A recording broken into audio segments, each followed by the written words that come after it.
하나님께서 주시는 귀한 이 5월에 참 가정이 복되고 또 가정이 평안하고 가정의 은혜가 넘치기를 축원합니다. 여러분, 가정의 중심이 어디입니까? 보통은 가정에 모시는 어르신이라 생각합니다. 또 어떨 때는 아무래도 자녀를 잘 키워야 되니까 자녀라고 생각합니다. 다 맞는 말입니다. 그런데 더 정확한 중심이 있다면 그것은 바로 부부입니다. 부부가 결혼을 했기 때문에 가정이 만들어졌고, 그 부부가 자녀를 낳았기 때문에 부모와 자녀가 생긴 거죠. 그래서 가정의 중심이 항상 든든해야 되고 제대로 돼야 됩니다. 그래야 그 가정이 아주 복되고 가정이 참 바람직하고 그리고 많은 사람을 참 섬길 수 있는 그런 복된 가정이 될 줄 믿습니다. 지난주 21일이 우리나라가 정한 부부의 날입니다. 여러분, 부부의 날 참 생소하지 않습니까? 부부의 날이 생긴 지가 언젠데 이렇게 갑자기 부부의 날이라는 말이 왜 나오나 봤더니 생긴 지가 얼마 안 됐습니다. 2007년에 생겼더라고요. 근데 이 부부의 날을 만든 그 계기가 제가 어떤가 싶어 좀 알아봤더니 경남에 살고 있는 우리 권재도 목사님이라는 분이 이 부부의 날을 처음 만들었더라고요. 그리고 어떻게 된 건가 봤더니 그분이 어느 날 그 TV 속에 어린이날 아이 초등학생 정도 보이는 아이가 인터뷰를 하는데 사회자가 묻습니다. 소원이 뭐냐고 어린이날을 맞아서 그렇게 물었더니 엄마 아빠와 함께 사는 거요, 이렇게 대답을 했답니다. 그 말을 들으면서 참 가정이 살아야 되겠구나, 가정이 중요하구나, 그래서 이 가정이 제대로 되어야 참 이 사회가 참 아름답게 되겠구나 해서 그때부터 1995년 5월 21일 가정의 달, 그 부부의 날을 21일로 정했는데 21일은 둘이 하나 되었다라는 의미로 21일을 정했답니다. 그러고는요, 주위에 같은 사람과 뜻을 모아서 이 부부의 날 그 위원회를 만들었답니다. 그러고는요, 열심히 국회에 계속해서 이 재정 청원을 해가지고 결과적으로 2007년에 우리 국회에서 통과가 되어서 이게 기념일이 되었답니다. 민간단체에서 시작한 기념일로는 처음이라는 그런 말까지 들었습니다. 여러분, 그 정도로 이 부부의 날이 중요하다, 부부가 중요하다, 이 말을 지금 하고 있죠. 그가 만든 부부 10계명, 부부 싸움 10계명 중에 있는데 부부 10계명보다 부부 싸움 10계명을 알려주는 게 좋을 것 같아서 제가 부부 싸움 10계명을 한번 소개해 보려고 합니다. 먼저 1. 두 사람이 동시에 화내지 마세요. 동시에 화내면 말을 못 알아듣습니다. 그러니까 동시에 화내지 마세요. 두 번째, 집에 불났을 때 외에는 고함을 지르지 마세요. 부부싸움은 고함 지르는 것이 아닙니다. 세 번째, 눈이 있어도 흠을 보지 말며 입이 있어도 실수를 말하지 마세요. 흠과 실수를 말하지 않으면 부부싸움이 안 될 텐데 어쨌든 그렇게 말하고 있습니다. 네 번째, 아내나 남편을 다른 사람과 비교하지 마세요.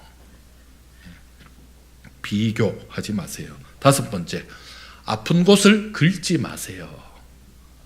딱지 앉은데 자꾸 긁으면 피납니다. 그러니까 아프죠. 그러니까 긁지 말라는 거죠. 그 다음에 여섯 번째, 분을 품고 침상에 들지 마세요. 일곱 번째, 처음 사랑을 잊지 마세요. 여덟 번째, 중요합니다. 결코 단념하지 마세요. 안 돼. 저 사람은 안 돼. 이렇게 하지 말고 단념하지 말고 꾸준히 싸우라는 얘기입니다. 그 다음에 아홉 번째, 숨기지 마세요. 주로 거짓말하지 말라는 거죠. 거짓말 하려고 하는 것이 아니라 둘러대죠. 그거 하지 말라는 겁니다. 열 번째, 서로 잘못을 감싸주고 사랑으로 부족함을 채워주도록 노력하세요. 여러분, 이 부부관계는 먼저 좋은 관계일수록 그 부부 안에 그 사랑이 얼마나 더 큰지 상상이 안 됩니다. 좋은 사람은 너무너무 좋고 안 좋은 사람은 우리가 왜 결혼했지 이렇게 되는 겁니다. 자, 그런 의미로 우리 교회의 좋은 부부 관계를 위해서 이 시간에 또 옆 사람과 함께 훈련 한번 해보겠습니다. 부부는 항상 마주보는 거울 같답니다. 그래서 우리 항상 웃는 얼굴 보여줍시다 이렇게 합니다. 자, 우리 항상 웃는 얼굴 보여줍시다. 옆 사람에게. 이번에는 2단계로 갑니다. 여러분, 부부는 한 사람만 딱 정해서 계속 말해야 됩니다. 자, 우리 항상 웃는 얼굴 보여줍시다. 사랑해요 여보까지 하겠습니다. 한번 해보겠습니다. 시작.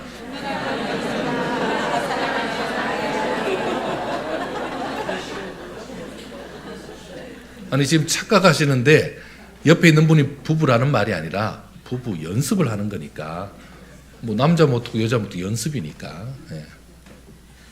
자, 그 다음에요. 부부는 무촌이랍니다. 너무 가까워서. 그러니까 가장 소중한 사람, 당신이 있어 행복해요. 이렇게 합니다. 가장 소중한 한 사람, 당신이 있어 행복해요. 이렇게 하는 겁니다. 자, 한 사람 정하세요. 옆에 부부를. 자, 시작.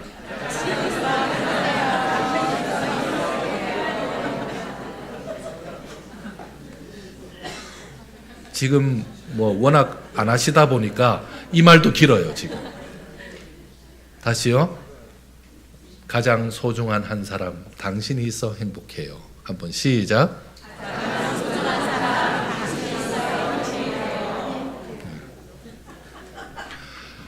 꼭 이런 걸 하면 글쎄 말이에요. 나는 이런 말도 못할 상대예요. 이렇게 하지 말고, 여러분, 이거는 글쎄 목사님이 하래. 그러면서 그냥 하세요. 그냥 하시면 돼요. 하다 보면 뭐가 되죠? 아니, 항상 웃는 얼굴로 합시다 하는데 뭐 어떡할 거예요? 웃으면서 얘기하는데. 그리고 지금 가장 소중한 한 사람, 당신이 있어 행복합니다 하는데 조금 멋쩍긴 하지만, 못 듣던 말이지만 그래도 마음이 달라질 줄 믿습니다. 여러분, 이 아가서는 참 어떻게 보면 굉장히 어려운 책이고 어떻게 보면 굉장히 신비로운 책입니다. 이 아가서를 읽다 보면 내용이 굉장히 이게 적나라하고, 그리고 너무너무 이렇게 읽기가 거북한 단어들이 막 나옵니다. 실제로 이 책은 이스라엘에서는 성년이 되어서 보라 이렇게 권한답니다. 그러니까 우리로 말하면 19금이죠. 우리 영화 미성년자 관람 불가 영화 있듯이 이 성경이 미성년자 관람 불가라는 겁니다. 그냥 미성년자들은 읽어도 잘 무슨 말인지 모른다라는 말이죠. 여러분, 여기서 이 솔로몬의 아가에 대한 평가가 좀 엇갈리는데, 하나는 이렇게 어렵다, 신비로운 책이다 말하는데, 하나는 또 어떤 사람들은요, 부부에 대해서 최고로 잘 표현한, 부부를 가장 높인 그런 책이다 이렇게 또 표현하고 있습니다. 그럼 도대체 하나님이 어떤 목적으로 이 말씀을 주셨을까요? 이것은 보지 말라라고 주셨을까요? 보라라고 주셨을까요? 보라라고 주셨겠죠. 그러면 여기서는 이렇게 아름다운 사랑을 하는 것을 보라, 그리고 이렇게 아름다운 결혼을 하는 것을 보라, 이렇게 말씀하고 있는 겁니다. 여러분, 아가서는 어떻게 말하면 우리의 그 결혼하기 전에 사랑하는 단계, 그리고 결혼까지가 어떻게 이어져야 될지를, 이것이 어떻게 하나님이 주신 축복으로 연결할 것까지를 생각하는 그런 말씀입니다. 여러분, 부부는 누가 만드셨죠? 부부는 하나님이 만드셨습니다. 결혼이라는 것 자체를 하나님이 처음에 우리에게 만들어 주신 겁니다. 어느 날 누가 결혼하다 보니까 우리도 결혼해야지가 아닙니다. 우리 성경 말씀 한번 볼까요? 창세기 1장 한번 보겠습니다. 창세기 2장 24절. 24절 그 화면에 있습니다. 같이 읽겠습니다. 시작. 이러므로 남자가 아버지를 떠나 그의 아내와 하여 그의 공통을 이룰지로다. 아멘. 지금 하나님이 말씀하십니다. 남자가 부모를 떠나서 그의 아내와 합하여 둘이 한 몸을 이룰지로다. 그냥 두 사람이 결혼해라 그러지 않고 둘이 아내와 합하여 둘이 한 몸을 이룰지로다. 이 말씀 속에 성적인 귀한 것까지 숨겨놨습니다. 그게 바로 부부에게만 주신 깊은 부부의 사랑으로 이어가라고 주신 하나님의 선물입니다. 특별 선물. 너희들만 열어봐라. 문 꼭 닫고 열어봐라. 이렇게 한 그게 바로 성적인 부분입니다. 그래서 아내와 합하여 둘이 한 몸을 이루라 이렇게 말씀하고 있죠. 그래서 두 사람이 벌거벗었으나 부끄럽지 않은 것입니다. 그래서 이 두 사람 안에 이 부부의 성 안에는 더 행복하고 더 기쁘고 더 깊은 사랑을 하라고 이렇게 축복해 주신 겁니다. 부끄러운 것은 뭡니까? 부부만이 누려야 될 그 성이 바깥으로 나갈 때, 다른 사람과 공유가 될 때, 그것은 죄가 되는 거죠. 그래서 이것 때문에 사람들이 성을 죄악시 여기기 시작했습니다. 부부간에는 가장 행복한 것이 바깥으로 나오는 순간 그것은 죄가 되기 시작합니다. 그래서 사람들은요, 성을 터부시하고 더럽다 그러고 성에 대해서 함부로 말하는 그런 하나님의 가장 좋은 선물이 바깥 길바닥에 내동댕이 쳐버려졌다라는 것을 지금 말하고 있습니다. 그래서 이 성적인 부분은 부부 이외는 안 됩니다. 부부 이외는 불가능합니다. 그러면요, 그때부터 이 성의 기쁨과 신비로움이 다 깨져 버리는 겁니다. 여러분, 이 아담이 처음에 하와를 만났을 때 한번 볼까요? 어떻게 말했는지 한번 화면 한번 띄워주시죠. 자, 한번 읽어보겠습니다. 시작. 내 뼈 중에 뼈요 살 중에 살이라. 아멘. 여러분, 저거 한번 묵상해 보셨습니까? 뼈 중에 뼈요 살 중에 살이라. 여러분, 저건 딱 보면 어떤 거냐면 뼈를 만져본 거예요. 그렇죠? 뼈. 와, 진짜 이 뼈네. 진짜 뼈가 있네. 진짜 이거 내 뼈로 만든 게 맞아? 만져본 거죠. 살 중에 살이라. 보드랍네. 야, 내 살하고 다르네. 여러분, 남의 살이 돼지 비계가 아니고 이게 살이잖아요, 살. 그러니까 지금 이것은 내 뼈 중에 뼈요 살 중에 살이라. 이것은 신랑이 그 신부를 어루만지면서 고백한 내용이죠. 여러분, 이거 이렇게 깊은 세계를 어떻게 우리가 모르고 지냅니까? 여러분, 이것은 부부만이 알 수 있는 깊은 그런 관계죠. 자, 이렇게 내 뼈 중에 뼈요 살 중에 살이라 이렇게 표현한 이 아담이 하와를 얼마나 사랑했을까요? 여러분, 부부가 한 몸 이루어서 행복하게 사는 것, 이것은 하나님이 주신 선물이고 하나님이 축복해 주신 것이고요, 하나님이 명하신 명령이라는 것을 분명히 기억해야 됩니다. 결혼했으면 이것에 대한 사명이 필요합니다. 여러분, 술람미 여인이 어떻게 솔로몬을 만나게 됐는지 성경에 아가서에 좀 나오긴 합니다. 그런데 이 술람미 여인이 솔로몬을 만나기 전에는 어떤 여인이었습니까? 포도원에서 열심히 일을 하는, 또 일해야 먹고 사는 그런 어떤 농사 짓는 여인이었습니다. 그러고는요, 햇빛에 그을려서 참 피부를 가꾸지 못해서 검게 탄 그런 여인이었습니다. 그런데 솔로몬이 그를 사랑해 주니까, 솔로몬이 그에게 손을 뻗쳐서 그를 아내로 맞이하니까 그는 가장 고귀한 자가 되었습니다. 여러분, 이것이 아가서의 내용입니다. 이 아가서를 가장 은혜롭게 해석하는 것은 하나님께서 죄악 속에 살던 우리에게 마치 솔로몬처럼 손을 내밀어서 술람미 여인 같은 우리를 구해 주셨다 해서 여기서 하나님의 사랑까지를 우리가 발견하게 되는 거죠. 여러분, 여기서 이 오늘 내용은 보면요, 그냥 읽으면 안 됩니다. 여러분, 이게 지금 오늘 내용이 뭐냐면 사랑의 노래인데, 특별히 남자 편에서 여자를 어떻게 대하고 그 사랑을 여자가 어떻게 기쁘게 받는지를 보여주는 내용입니다. 남자, 여자가 따로 있는 내용입니다. 여러분, 먼저 한 번만 더 한번 읽어보겠습니다. 다시요. 우리 본문 2장 10절로 가서 10절에서 14절까지 한번 같이 한번 읽겠습니다. 시작. 나의 사랑하는 자가 내게 말하여 이르기를 나의 사랑 내 어린 자야 일어나서 함께 가자. 너도 지나고 비도 그쳤고 비둘기의 소리가 우리 땅에 들리는구나. 무화과에는 푸른 열매가 익었고 포도나무는 꽃을 피워 향기를 토하는구나. 나의 사랑, 나의 어여쁜 자야, 일어나서 함께 가자. 바위 틈 낭떠러지 은밀한 곳에 있는 나의 비둘기야, 내가 내 얼굴을 보게 하라. 내 소리를 듣게 하라. 내 소리는 부드럽고 내 얼굴은 아름답구나. 아멘. 자, 이 말씀은 이런 말입니다. 나의 비둘기야, 좀 오글거리지 않습니까? 내 비둘기, 이리 와 비둘기. 지금 이거 하고 있는 겁니다. 지금 이 내 비둘기야, 그러고는 지금 뭐 하고 있는 거죠? 내 비둘기야, 밖에 온 들에 꽃이 펴서 향기가 지금 진동하고 있다. 밖에 우리 함께 나가자.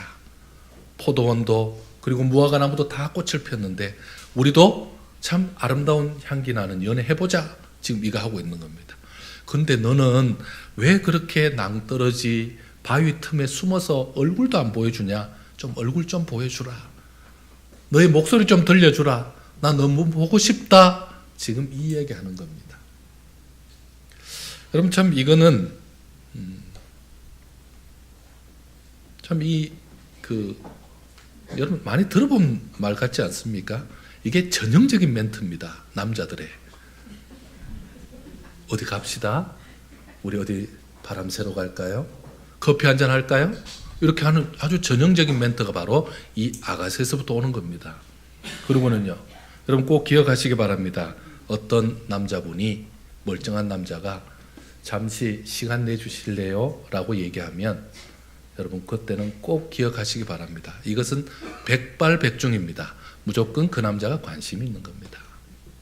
저 오늘 시간이 많은데 같이 어디 갈까요? 시간이 많은 겁니다. 제가 우리 딸에게 교육시킵니다. 그거는 무조건 남자가 관심 있는 거다. 아니에요 아빠, 그래도 관심 있는 거다. 여러분, 남자들은 절대 헛된 데에 돈을 투자하지 않습니다. 헛된 데 시간 투자도 안 합니다. 함께 가자. 같이 바람 쐬러 가자. 꽃향기 맡으러 가자. 같이 구경 가자. 이 데이트 신청이죠. 지금 그거 하고 있는 겁니다. 여러분, 여기서 왜 비둘기라 그럴까요? 비둘기는 고대 근동에 있어서 사랑의 여신을 말합니다.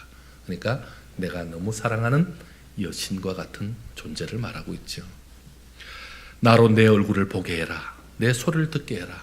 너의 소리는 너무 부드럽고 내 얼굴은 아름답다.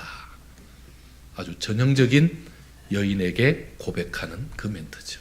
지금 이게 결혼 전 단계입니다. 결혼 전 단계에서 만나서 서로 마음을 확인하는 그런 단계입니다. 자, 이렇게 해서 뭐가 되었습니까? 부부가 되었다라는 말입니다. 자, 그런데 그 부부가 결혼을 했습니다. 결혼을 딱 하고 나면 흔히 세상 말로 잡은 고기 딱 돼서 그때부터 먹이도 안 줍니다. 여러분, 그렇게 하면 안 됩니다. 그거는 세상 방법입니다. 이것은 뭐죠? 가장 기본 전제가 사랑하는 겁니다. 그래서 사랑하는 사람은요, 보고 싶고 만나고 싶고 같이 있고 싶고, 이게 사랑입니다. 저는 가끔씩 저희 사모에게 고백을 합니다. 제가 이렇게 고백합니다. 오늘도 내가 깜짝 놀랐다고. 성도들을 안내하고 있는데, 성도들을 이렇게 일일이 악수하고 있는데 깜짝 놀랐다고. 너무너무 멋진 여인이 나타나길래 내가 깜짝 놀랐다고. 정신 차리고 보니까 당신이더라고. 제가 없는 말을 하진 않습니다. 여러분, 괜찮지 않습니까? 여러분, 이 고백이 필요합니다. 사랑하는 사람에게는 고백이 필요합니다. 사랑한다라고 한 번 말해서, 어제 말해서 오늘은 안 해도 되는 것이 아니고 많으면 많을수록 좋은 것이죠. 사랑한다. 그렇다고 뭐 그냥 사랑한다 이게 아니죠. 여기 오늘 표현 그대로, 오늘 이 솔로몬이 어떻게 표현하고 있죠? 한번 해볼까요? 나의 사랑. 연습이라도 해보세요. 연습이라도. 어떻게 연습을 해야 뭘 할 거 아닙니까? 한번 다시 하겠습니다. 나의 사랑. 어여쁜 자야. 자, 이제 여기다 약간 기름을 발라서 나의 사랑. 어여쁜 자야. 한번 해보세요. 네. 여자분들만 시큰 연습하는데, 네, 우리 남자분들 꼭 연습하셔야 됩니다. 나의 사랑 어여쁜 자야. 그럼 지금 이것을 예쁘다 그리고 내가 사랑한다라는 것은 있는 것을 그대로 표현하는, 그러면서 가장 감미로운 것이죠. 어떤 분들은 한 번씩 결혼기념일에 돈 모아가지고 반지도 사주고 목걸이도 사줍니다. 그런데 그것보다도 평소에 나의 사랑 어여쁜 자에게 사랑이라는 말로 고백하는 것이 훨씬 효과적입니다. 그리고 제가 늘 얘기하죠. 큰 돈 들지 않습니다. 목돈 들지 않습니다. 그러면서 늘 이 고백이 필요합니다. 여러분, 본문에 나오는 이 술람미 여인이 이 말을 듣고 얼마나 감격했을까요? 자기를 알아봐주고 자기에게 사랑 고백하고 자기에게 어여쁘다라고 말할 때 얼마나 그의 마음, 그의 온몸의 피로와 그리고 그의 모든 어떤 굴레와 같은 그런 벽들이 다 사라졌을까요? 그럼 사람은 이런 말 들을 때, 특히 여인은 이런 말을 들을 때에 그 여인의 마음과 그 여인의 모든 생각들이 다 스트레스까지 다 풀리는 그런 역사가 일어납니다. 자, 함께 가자라는 말을 쓰죠. 오늘 성경에 여러 번 나옵니다. 나의 사랑 어여쁜 자야 함께 가자 이런 표현을 쓰는데, 여러분, 부부의 기본이 함께 하는 겁니다. 부부의 기본은 함께 하는 겁니다. 저는 될 수 있으면 우리 집사람과 함께 다니기를 좋아합니다. 남들이 저보고 묻습니다. 어떻게 그래 같이 다니냐고. 뭐 이유는 간단합니다. 제가 차를 운전하면서 잘 졸기 때문에, 그래서 옆에서 졸음 방지용으로 데려갈 때가 많은데 사람들은 오해합니다. 우리 노예에 한 번씩 나가거나 우리 목사님들하고 가면 저희 부부가 꼭 손을 잡고 다닙니다. 여러분, 그거 소문 나도 우리 목사님 원래 그래 알고 계셔야 돼. 아, 그거 원래 그래. 여러분, 손을 잡고 다니는데, 그래서 남들이 굉장히 부러워합니다. 어떤 목사님은 와서 우리 손을 일부러 막 손가락으로 떼라고 일부러 막 그럽니다. 웃으면서. 여러분, 그 손을 잡는 이유가 있습니다. 저희 사람이 손끝이 냉합니다. 그래서 손이 차서, 제 손은 굉장히 따뜻합니다. 그래서 손을 찾아 들어옵니다. 그런데 다른 사람이 볼 때는 굉장히 좋게 보이나 봅니다. 그러나 참 잘 됐다고 봅니다. 내가 잡는 것보다는 낫잖아요. 어쨌든 그래서 더 손잡고 다니는 그 자체가 더 좋습니다. 그런데 그것을 굳이 막 이렇게 손 부끄럽다고 자꾸 그럴 필요 없습니다. 여러분, 지금 부부 맞잖아요. 부부가 아닌 사람이 손잡는 게 아니잖아요. 그러니까 손잡는 거 굉장히 좋습니다. 이 함께 가는 부부는요, 노력과 대화가 필요합니다. 특히 제가 지난번에 한번 말씀드렸는데, 여러분, 핸드폰 같은 경우 문자가 오고 카톡이 오는데 그거 공유하는 것이 좋습니다. 의외로 공유하지 못하는 가정들도 많이 있습니다. 사실 별 내용도 없습니다. 별 내용도 없는데 그걸 공유를 못합니다. 일부러 공유합시다 이런 게 아니라 누가 봐도 문제가 되지 않도록 그렇게 하라는 겁니다. 정 안 되면 알아서 지우면 되잖아요. 그렇게 해서 보여주시면 되잖아요. 그렇게라도 공유하셔야지. 그리고 이 문자와 카톡을 공유한다는 얘기는 함께 의논한다는 얘기입니다. 함께 의논해서 내가 부담스럽고 내가 약하고 잘 못하는 것 함께 하고, 그리고 도움받고, 내가 생각지 못했던 거 생각하고, 그리고 나의 약점과 물질 문제까지 다 공유할 수 있는 것이 좋습니다. 아까 부부싸움 10계명에서 숨기지 말라, 거짓말하지 말라는 말 나오죠. 여기서부터 이 신뢰를 주면 쓸데없는 오해를 받지 않죠. 그런데 괜히 전화 받을 때, 여러분, 전화 받을 때 부인 앞에서 못 받으면 이상하지 않습니까? 부인이 남편 앞에서 전화 받지 못합니다. 이상하지 않습니까? 물론 뭐 심각한 전화면 몰라도 충분히 이 부분에서 공유할 필요가 있습니다. 함께 가는 것이 기본입니다. 함께 가는 것. 요즘도 우리 어르신들 중에는 옛날 어르신의 전통에 따라서 한 10m씩 떨어져 다니는 가정들이 교회 올 때도 지금도 있습니다. 여러분, 같이 가셔야 됩니다. 같이 가셔야 됩니다. 함께 가시기 바랍니다. 교회에서 누가 부부인지를 잘 모릅니다. 왜? 집에서만 밥 먹을 때만 얘기하시지, 그리고 교회에서도 얘기도 안 나누시니까 자리 따로 앉으시죠. 어떻게 합니까? 그러니까 함께 해야 됩니다. 항상 아름다운 얼굴을 보여주어야 합니다. 그리고 부드러운 음성으로 대해야 됩니다. 특히 아내는 긴장을 남편에게서 풀지 마시기 바랍니다. 아유, 제가 지금 나이가 몇인데 우리 남편 신경 쓰고 그러겠습니까? 여러분, 여자분들은 나이가 아닙니다. 내가 여성임을 포기하는 순간 이미 여자가 아닌 것입니다. 끝까지 여자로서 그 자태를, 그 사랑스러운 그 남편의 사랑을 받았던 그 모습 그대로 그렇게 서 있으시길 바랍니다. 제가 자주 제 아내에게 하는 말이 있습니다. 우리 아내가 내가 요즘 많이 살이 쪄서 뚱뚱하지 않냐 뭐 이렇게 얘기하면 제가 그렇습니다. 나는 그 뚱뚱한 거 보이지 않는다고. 당신 가장 예쁠 때 모습만 보인다고 그렇게 얘기합니다. 지금 믿지 않으시는데 어떡하면 좋죠? 여러분, 그 가장 이쁜 모습이 보이는 겁니다. 그게 사랑이죠. 그게 사랑이죠. 그리고 가장 이쁜 모습으로 지금의 모습도 같이 이해가 되는 거잖아요. 그래서 긴장을 풀지 마시기 바랍니다. 남자들이 제일 화날 때가 언제인지 아시죠? 평소 나하고 있을 때는 그냥 몸빼이 있고 잘 지내다가 어디 뭐 모임 간대요. 동창회 간대요. 남자도 오는 동창회 가면서 화장하고 변신하는 모습 보면 도대체 누구를 보여주려고 지금 저거 하고 있냐, 이렇게 해서 열이 납니다. 그래서 교회들도 많이 오해를 받을 때가 있죠. 교회 다니지 않는 분들은 왜 예전에 많이 오해했던 부분이 목사님하고 그렇게 가까운 줄 알고 오해를 많이들 했습니다. 목사님들하고 왜 가깝냐면 하루 종일 목사님만 쳐다보고 오잖아요.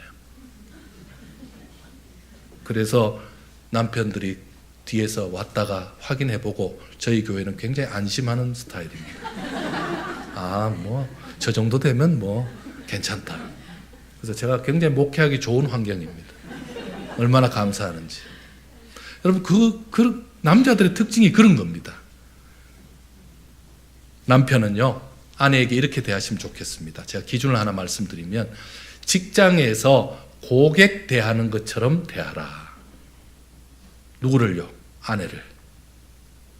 오자마자 여보, 이게 뭐요? 왜 이렇게 했어? 이건 뭐야? 이게 아니고, 여러분, 고객이 그렇게 합니까? 아니, 이거 물건 왜 갖고 왔어요? 아니, 샀으면 가져가셔야지. 다음부터 오지 마세요. 이러겠습니까? 아유, 괜찮습니다, 고객님. 아유, 괜찮습니다. 다음에 또 오세요.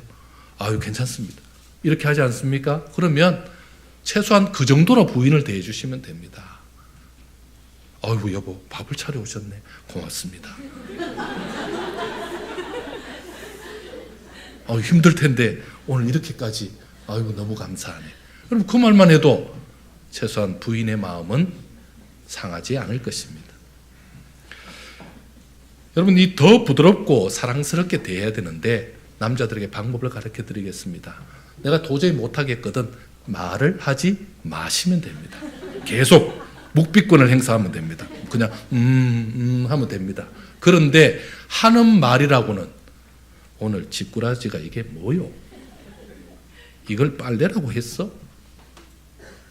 아니, 당신 도대체 내 챙겨놓으라는 거 왜 안 챙겨놨어? 이렇게만 말하니, 말하면 말할수록 상처받고 위로받지 못하니 얼마나 힘듭니까?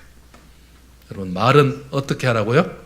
위로하고 상처받지 않도록, 그리고 상처받은 마음 힘을 얻도록 힘을 주고 위로하라고 하는 말이 말입니다. 남에게 상처 주라고 하는 말이 아니죠. 특히 가장 소중한 아내에게 그렇게 하면 안 되죠. 가장 소중한 남편에게 당신이 그러니 나도 그런다 이렇게 하면 안 됩니다. 그럼 제가 강조하는 단어가 하나 있습니다. 아내는 유리컵이라 저는 그렇게 말합니다. 아내는 유리컵이다. 우리 식당 가면 우리 식당에 물 먹는 컵이 무슨 컵인지 아십니까? 쇠컵입니다. 철로 만든 컵입니다. 왜 그걸로 했을까요? 떨어뜨려도 깨지지 않도록 하는 것이 철컵입니다. 그런데 아내는 그런 컵이 아닙니다. 우리가 흔히 글라스라고 부르는 손가락 이렇게 끼워서 먹는 그런 게 아내입니다. 왜? 보기 좋으니까. 그래서 그 컵은 사용할 때 우아하지만 놔둘 때도 위험하지 않는 곳에 놔둬야 되고, 그리고 항상 관리도 잘 해줘야 됩니다. 깨끗이 닦아서 물 잘 엎어놔서 물때 끼지 않도록, 다 보이니까 그렇게 해야 됩니다. 근데 이 컵을 함부로 쓰다가 깨지면 어떻게 되는지 아십니까? 그것만큼 날카로운 흉기가 없습니다. 아내가 깨지면, 아내가 화나면, 아내가 이제 속이 상해서 찢어지면 남편들만 베이는 겁니다. 그러니까 깨지 않아야 됩니다. 우리 물건 보면 제품에 취급주의, 던지지 마세요 돼 있죠. 여러분, 아내의 얼굴에 항상 함부로 다루지 마세요. 깨집니다. 깨지면 네가 다칩니다. 이렇게 돼 있습니다. 그러니까 그렇게 하지 마시기 바랍니다. 그렇게 하면 안 됩니다. 지금 성경은 지금 그 얘기를 하는 겁니다. 사랑하는 성도 여러분, 행복은 깨지 말고 뭐 하라고요? 더 키우라는 겁니다.